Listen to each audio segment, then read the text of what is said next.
So you just got a new Blackstone, and the first thing you want to do is make smash burgers. But what are the accessories you need to make a successful smash burger? I'm going to take you through the top 5 accessories that you need to make smash burgers.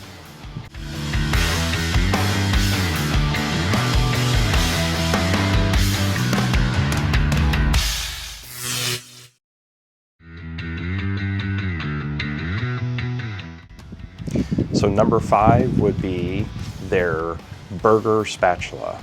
The burger spatula is a little bit wider and a little bit shorter than their regular spatula. It also is very, very stiff. So it's the perfect size for picking up large round smash burgers on the griddle and scraping down underneath them. It also, that stiffness allows you to use it as the actual smasher, which eliminates the need for another specialized tool for smashing burgers. The reason this is number 5 is because you really don't need a special burger spatula to do this. You could just use the regular spatula, but having that wider footprint is a little bit better for when you're smashing burgers and picking them up off the griddle. So number 4 is going to be a instant read thermometer. Blackstone has put out a few different versions of this. This is the one that I have, which I like this one because it has the probe in it that you can use for other things like steaks and chicken and stuff. But it also has the instant read laser that you can use, and it will read the surface of the griddle. This is useful when making smash burgers because when you're making a smash burger, you want it to be, your griddle to be as rip-roaring hot as possible. So you want it to be like maybe around 400, 500 degrees. And this allows you to see when you've achieved that temperature, because if you put the smash burger on too early and the griddle isn't hot enough yet, you're not going to achieve that sear and that crust on the outside that you're looking for. So this is a very useful tool for reading that the surface of your griddle and knowing when it's time to put your smash burgers on. And that's why it's number 4. My number 3 pick is a Basting Dome. And again, Blackstone has put out a few different versions of a Basting Dome, depending on where you buy it. And you know, Lowe's has their version and Walmart has their version, and they have a different version online. They also have different sizes and different shapes. So I have a few different versions. This is my preferred one for when I'm making smash burgers.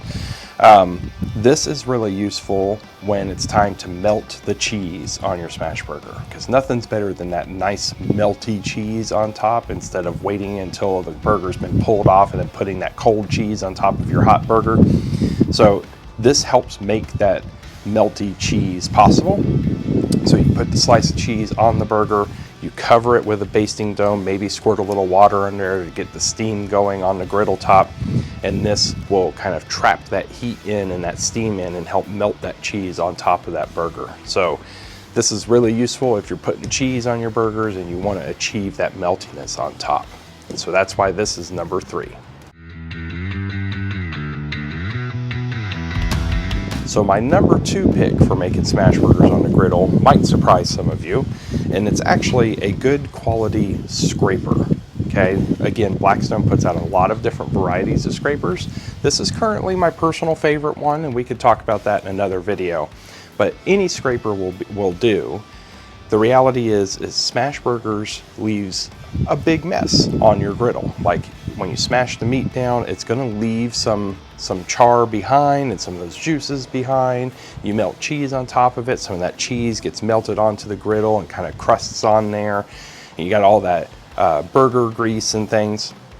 And so you really need a good quality scraper for cleaning up after that on the griddle top. So I like to use some water, spray it down on there to kind of get that steam action going, and then you need a good quality scraper to get that stuff off of your griddle top in order to help protect it and preserve it for future use, right?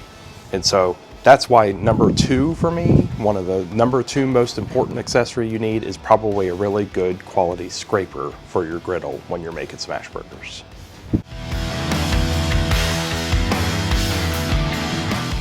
And so my number 1 pick for an accessory that you need when making smash burgers is actually the smash burger smasher itself.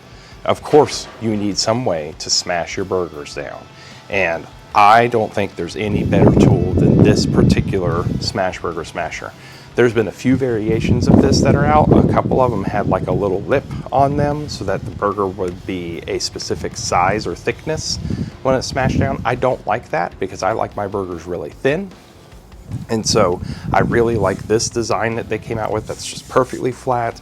I like that it's made out of this stainless steel. It's really easy to clean. It's got a really nice grip on it so you can really press down on those burgers. I like the size of it and everything. It's just the best tool when making smash burgers. Yes, you could use the spatula to do that, but you just can't get the pressure and the leverage to push down and smash that burger as thin as I like to get them. So while this is a viable alternative if you don't have one of these, I highly recommend if you are going to make smash burgers that you go out and get yourself a burger press just like this. And that's why this is my #1 pick for making smash burgers. So what do you think of my list? Do you use a different set of accessories for your smash burgers? Are there any of these that you don't use or that you maybe hadn't thought of using?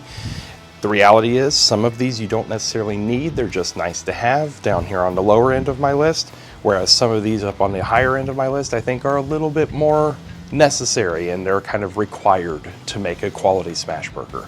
So let me know what you think down in the comments and I'll see you next time.